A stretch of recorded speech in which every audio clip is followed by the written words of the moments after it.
Es 22 de marzo de 2009, 6:47 de la mañana. El orfanato Dar al-Yatama, en árabe, la casa de los huérfanos, se despierta con el mismo ritmo de siempre en el distrito de Dahiyeh, suburbio sur de Beirut. 43 niños, entre 4 y 14 años, comienzan su día bajo la supervisión de 8 empleados. Desayuno a las 7, clases a las 8, recreo a las 10. Es una rutina construida durante años para dar estructura a vidas que perdieron estructura cuando perdieron familia. El edificio de 3 plantas fue donado en los años 90 por una fundación caritativa chiita. Está rodeado por un muro de 2 metros con una sola entrada controlada. Las ventanas tienen rejas no para mantener a los niños adentro, sino para mantener al mundo de Dahiyeh afuera, porque Dahiyeh es territorio de Hezbollah, y en territorio de Hezbollah cualquier cosa puede convertirse en objetivo. En la planta baja están las aulas y el comedor. En la segunda planta, los dormitorios de los niños. En la tercera planta, en una habitación al final del pasillo que nunca ha sido dormitorio de niños, vive un hombre de 46 años que no trabaja en el orfanato. No es maestro, no es empleado. Oficialmente no vive aquí, pero lleva 14 meses durmiendo en esa habitación cada noche y saliendo cada mañana antes de que los niños despierten. Su nombre es Fadi Mughniyeh, primo hermano de Imad Mughniyeh, el comandante de operaciones militares de Hezbollah, asesinado por el Mossad un año antes en Damasco mediante una bomba colocada en su vehículo. Fadi heredó parte de las redes operacionales de su primo, coordinador de transferencias de efectivo desde Irán hacia células de Hezbollah en Europa y América Latina, facilitador de documentación falsa para operativos que necesitaban viajar bajo identidades limpias. Un hombre que el Mossad había identificado como objetivo de alta prioridad en septiembre de 2008 y que desde entonces había sido imposible de alcanzar por una razón singular. Fadi vivía en el único lugar de Beirut donde nadie esperaría encontrarlo. El único lugar donde un ataque directo era operacional y moralmente impensable. Un orfanato lleno de niños que no tenían nada que ver con ninguna guerra, pero cuya presencia convertía el edificio en el escudo perfecto. Y esta mañana, en la cocina del orfanato, preparando el desayuno para 43 niños, hay 2 empleados nuevos que llevan 9 días trabajando aquí, contratados por la directora como ayuda temporal, mientras 2 cocineras regulares estaban de licencia médica. Árabes de acento libanés perfecto, referencias impecables de trabajos anteriores en instituciones similares, comportamiento ejemplar durante los turnos, amables con los niños, confiables con el inventario, invisibles en su normalidad. No son cocineros, son Yael y Eitan, agentes del Mossad, y esta noche, cuando Fadi suba las escaleras hacia su habitación en la tercera planta como cada noche durante 14 meses, no volverá a bajar. Esta es la historia de la Operación Inocencia Rota, de cómo el Mossad identificó que su objetivo usaba un orfanato como búnker personal, convirtiéndolo en el lugar más seguro de Beirut, precisamente porque atacarlo era impensable. De cómo 2 agentes se infiltraron como empleados durante 9 días, conviviendo con niños que no sabían que el edificio donde dormían era el escenario de una operación de inteligencia. De cómo ejecutaron una misión en el único lugar donde cualquier error no solo comprometía la operación, sino que ponía en riesgo directo a 43 vidas que la guerra no debería haber tocado nunca. Y de cómo el escudo más perfecto del mundo se convirtió en la trampa más perfecta cuando alguien decidió que ningún lugar, ni siquiera un orfanato, estaba fuera del alcance. Si quieres más historias sobre las operaciones más imposibles del Mossad, las guerras invisibles libradas en los espacios donde la humanidad debería ser intocable y los métodos que convierten la protección de los inocentes en cobertura para eliminar al culpable, suscríbete a este canal ahora. Activa la campanita, porque lo que estás a punto de descubrir te mostrará que a veces el lugar más seguro del mundo es precisamente el lugar donde nadie se atrevería a actuar. Fadi Mughniyeh nació en 1963 en el sur del Líbano, en una familia chiita de extracción modesta, que durante generaciones había vivido de la agricultura en pequeñas parcelas de tierra que apenas sostenían a las familias que las trabajaban. La guerra civil libanesa que comenzó en 1975 destruyó esa posibilidad de vida para miles de familias rurales como la suya. Para cuando tenía 15 años, Fadi había visto suficiente violencia sectaria, suficientes desplazamientos forzados, suficientes vecinos muertos en caminos donde nunca debería haber habido combates, para entender que la vida que su padre había conocido no existía ya. Su primo Imad, 8 años mayor, se había unido a las milicias chiitas que eventualmente se fusionarían en Hezbollah durante los años 80. Imad tenía el tipo de inteligencia táctica y la disposición a la violencia planificada que lo convirtieron rápidamente en figura prominente dentro de la estructura militar de la organización. Fadi siguió el mismo camino, pero con un perfil diferente. No era combatiente, era facilitador. Tenía habilidad natural para la logística administrativa, para los detalles pequeños que hacen funcionar las estructuras complejas. Manejo de documentos, movimiento de dinero, coordinación de viajes. Operaciones invisibles que no aparecen en los noticiarios, pero sin las cuales las operaciones visibles no pueden ejecutarse. Durante los años 90 y la primera década del 2000, mientras Imad se convertía en el comandante militar más buscado por Israel y Estados Unidos, responsable de atentados desde Buenos Aires hasta Bulgaria, Fadi construía y mantenía las redes administrativas que sostenían esas operaciones desde la invisibilidad. Coordinaba transferencias financieras desde Teherán hacia cuentas bancarias en Beirut, Estambul, Caracas. Facilitaba documentación de identidad falsa para operativos que necesitaban moverse internacionalmente. Mantenía redes de pisos francos en media docena de países. Era infraestructura pura. Israel lo identificó como objetivo durante la investigación posterior al asesinato de Imad Mugnieh en febrero de 2008. Cuando los archivos personales de Imad fueron parcialmente reconstruidos a través de inteligencia electrónica y humana, el nombre de Fadi apareció repetidamente como coordinador de logística financiera y documental. Los analistas determinaron que con Imad muerto, Fadi había heredado control operacional de varias de esas redes. Eliminarlo significaría degradar significativamente la capacidad de Hezbollah para mover dinero y personas a través de fronteras sin detección. El problema era el mismo de siempre, amplificado por la lección que Hezbollah había aprendido del asesinato de Imad. Fadi no tenía domicilio fijo conocido. No usaba comunicaciones electrónicas rastreables. Viajaba raramente y cuando lo hacía era bajo identidades múltiples. Y había tomado una decisión de seguridad que ningún analista israelí había anticipado. En lugar de esconderse en búnkers fortificados o en casas seguras rotativas en áreas remotas, Fadi se escondía en el lugar más improbable de Beirut. Un orfanato en pleno Dahieh, el bastión de Hezbollah. La inteligencia israelí descubrió su ubicación en octubre de 2008 mediante vigilancia de largo plazo de asociados conocidos de Fadi. Un seguimiento de 3 semanas identificó que varias personas del círculo logístico de Hezbollah visitaban regularmente el orfanato Dar al-Yatama en horarios que no coincidían con los horarios de visita estándar para benefactores o familiares de niños. Las entradas eran siempre después de las 8 de la noche, las salidas antes de las 6 de la mañana, un patrón inconsistente con cualquier actividad legítima relacionada con el cuidado de huérfanos. Vigilancia adicional con equipos de observación de larga distancia confirmó la presencia de Fadi. Fotografías tomadas con teleobjetivo desde edificios a 400 metros de distancia lo identificaron en la ventana de la habitación del tercer piso, siempre entre las 10 de la noche y las 6 de la mañana. Nunca durante el día cuando los niños estaban activos en el edificio. La lógica era clara. Fadi usaba el orfanato como residencia nocturna. Durante el día se movía a otras ubicaciones para conducir sus actividades operacionales.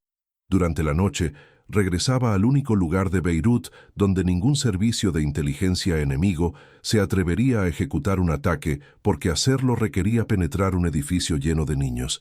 Era el escudo perfecto. Atacar el orfanato con un dron o un misil dirigido era imposible sin matar niños. Una operación terrestre de comando que irrumpiera en el edificio en medio de la noche enfrentaría el mismo problema con el riesgo adicional de despertar a 43 niños y 8 empleados en un tiroteo. Cualquier escenario de acción directa convencional terminaba con inocentes muertos y un desastre de relaciones públicas que ningún argumento operacional podría justificar.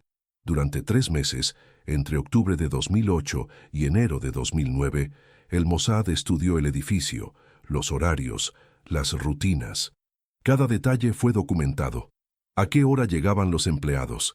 ¿A qué hora se marchaban? ¿Qué proveedor entregaba alimentos y cuándo? ¿Quién tenía acceso al edificio y bajo qué circunstancias?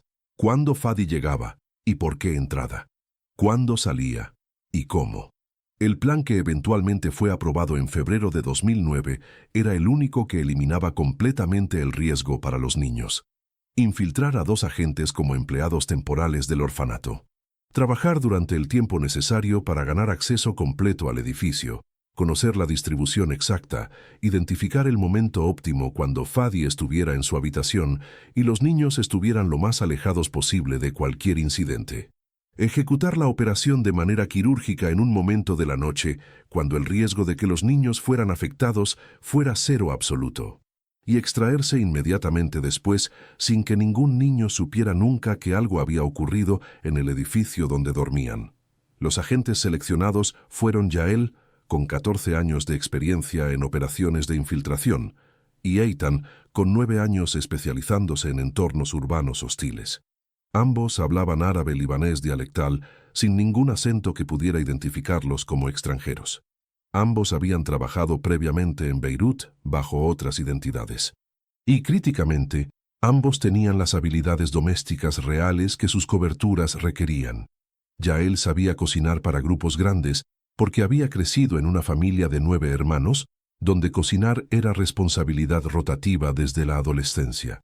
Eitan sabía trabajar en cocinas institucionales porque había pasado 2 años de su servicio militar obligatorio en las cocinas de una base grande antes de ser reclutado por inteligencia. Las identidades fueron construidas con meses de antelación.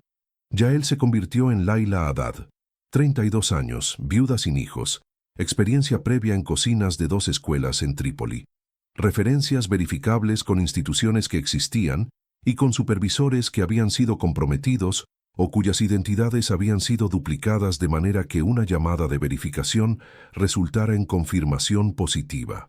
Eitan se convirtió en Karim Mansour, 29 años, soltero, experiencia en cocinas de hospitales en Sidón. Historia igualmente verificable bajo inspección superficial. La oportunidad llegó en marzo cuando 2 de las 3 cocineras regulares del orfanato solicitaron licencia médica simultánea por razones legítimas no relacionadas con la operación. La directora del orfanato publicó anuncios buscando ayuda temporal. Laila y Karim aplicaron entre otros 6 candidatos. Sus referencias eran las mejores. Fueron contratados. Entraron al orfanato el 13 de marzo de 2009. El primer día fue puramente observación bajo el disfraz del trabajo normal. Prepararon desayuno para 43 niños. Aprendieron los nombres de los empleados regulares. Memorizaron la distribución de la planta baja y la segunda planta a la que tenían acceso como personal de cocina. Identificaron las cámaras de seguridad internas, todas en el pasillo de entrada y en la zona del comedor. Ninguna en la cocina misma ni en las escaleras que llevaban a los pisos superiores. Durante los siguientes 8 días, establecieron rutinas perfectamente normales. Llegaban a las 6 de la mañana. Preparaban desayuno, limpiaban la cocina, preparaban almuerzo, limpiaban nuevamente, preparaban cena. Se marchaban a las 7 de la tarde cuando el turno nocturno de 2 cuidadores asumía responsabilidad. Interactuaban con los niños de manera apropiada, amable pero profesional. Ganaron la confianza de los empleados regulares mediante competencia simple y actitud cooperativa. En el 5.º día, Yael identificó la ruta. Las escaleras traseras del edificio, las que el personal usaba para subir suministros almacenados en el sótano, no tenían cámaras. Llegaban hasta la 3.ª planta, donde estaba la habitación de Fadi. La puerta de esas escaleras en la cocina se cerraba con llave durante la noche, pero Yael tenía acceso a las llaves como empleada de confianza, que a veces necesitaba bajar al almacén durante su turno. En el 7.º día, Eitan mapeó los horarios de Fadi con precisión. Llegaba al edificio invariablemente entre las 10:15 y las 10:45 de la noche por la entrada trasera que solo él y la directora usaban. Subía directamente a su habitación. No salía hasta las 5:30 de la mañana. Durante esas 7 horas estaba solo en la tercera planta. Los dormitorios de los niños estaban en la segunda planta. Los cuidadores nocturnos permanecían en la planta baja monitoreando la entrada principal. El plan de ejecución fue finalizado el 21 de marzo. Ambos agentes saldrían del orfanato a la hora normal, las 7 de la tarde, pero no se marcharían de Beirut. Permanecerían en un piso franco a 3 kilómetros. A las 2:30 de la mañana del 23 de marzo regresarían al orfanato. Entrarían por el muro trasero en el punto donde la vigilancia había identificado un ángulo ciego de las cámaras externas. Forzarían la cerradura de la puerta de la cocina que daba al callejón trasero, una cerradura estándar que Eitan había estudiado durante días. Subirían por las escaleras traseras hasta la tercera planta. Entrarían a la habitación de Fadi. Lo eliminarían mediante un método que no generara ruido que pudiera despertar a los niños 2 plantas abajo. Saldrían por la misma ruta. Estarían fuera del edificio en menos de 12 minutos desde la entrada. El método de eliminación fue elegido específicamente para este entorno. No podían usar armas de fuego porque el sonido viajaría por el edificio. El compuesto de contacto que habían usado en operaciones previas requería tiempo de exposición que esta situación no permitía. La solución fue más directa y más brutal. Asfixia manual. Requerían proximidad absoluta, control físico total y silencio completo. Ambos agentes habían sido entrenados en técnicas de neutralización silenciosa durante años. Sabían exactamente cuánta presión aplicar, en qué secuencia, durante cuánto tiempo. Sabían cómo inmovilizar a un hombre de manera que no pudiera generar sonido suficiente para ser escuchado a través de 2 plantas de construcción sólida. El 22 de marzo transcurrió como cualquier otro día de trabajo. Desayuno, almuerzo, cena, limpieza, interacciones normales con los niños y con los empleados. Yael ayudó a una niña de 7 años a encontrar su muñeca perdida en el comedor. Eitan explicó a un niño de 10 años cómo funcionaba el horno industrial de la cocina. Momentos completamente ordinarios en un día completamente ordinario en un orfanato donde 43 niños vivían vidas lo más normales posible dentro de las circunstancias que los habían dejado sin familia. A las 7 de la tarde, Yael y Eitan terminaron su turno. Se marcharon por la puerta principal. Caminaron 2 calles hasta donde un vehículo los esperaba. Se dirigieron al piso franco. Durante las siguientes 7 horas, revisaron el plan repetidamente. Verificaron el equipamiento, 2 linternas de luz roja que no comprometerían su visión nocturna, guantes, herramientas para forzar la cerradura trasera, un dispositivo electrónico del tamaño de un teléfono que bloquearía temporalmente las frecuencias de comunicación celular en un radio de 50 metros para prevenir que cualquier guardia de Hezbollah en los edificios adyacentes pudiera llamar refuerzos si por alguna razón detectaban movimiento anómalo. A las 2:15 de la mañana del 23 de marzo salieron del piso franco. A las 2:28 estaban en el callejón trasero del orfanato. El dispositivo de bloqueo fue activado. Las cámaras externas tenían el ángulo ciego donde la vigilancia previa lo había identificado. Escalaron el muro en ese punto exacto. Aterrizaron en el patio trasero. La puerta de la cocina estaba frente a ellos. Eitan trabajó en la cerradura durante 42 segundos. La puerta se abrió sin sonido. Entraron. Cerraron detrás de ellos. Interior del orfanato. Oscuridad casi total excepto por las luces de emergencia en los pasillos que generaban apenas suficiente luminosidad para navegar sin linternas. Silencio completo. Los niños dormían 2 plantas arriba. Los cuidadores nocturnos estaban en la planta baja en el otro extremo del edificio. Yael y Eitan se movieron hacia las escaleras traseras. Subieron. Cada escalón fue probado antes de poner peso completo para evitar crujidos. 3 minutos para llegar a la tercera planta. Pasillo de la tercera planta. 4 puertas. 3 eran almacenes. Una era la habitación de Fadi. La cuarta puerta a la derecha. Luz visible bajo la puerta. Fadi estaba despierto o había dejado una lámpara encendida. Eitan se posicionó a la izquierda de la puerta. Yael a la derecha. La puerta no tenía cerradura interna porque originalmente era un almacén, no una habitación de residencia. Eitan empujó la manija. La puerta se abrió silenciosamente. Interior de la habitación. Una cama individual. Un escritorio con una laptop abierta. Fadi Mugnié sentado en la silla frente al escritorio. Giró la cabeza hacia la puerta.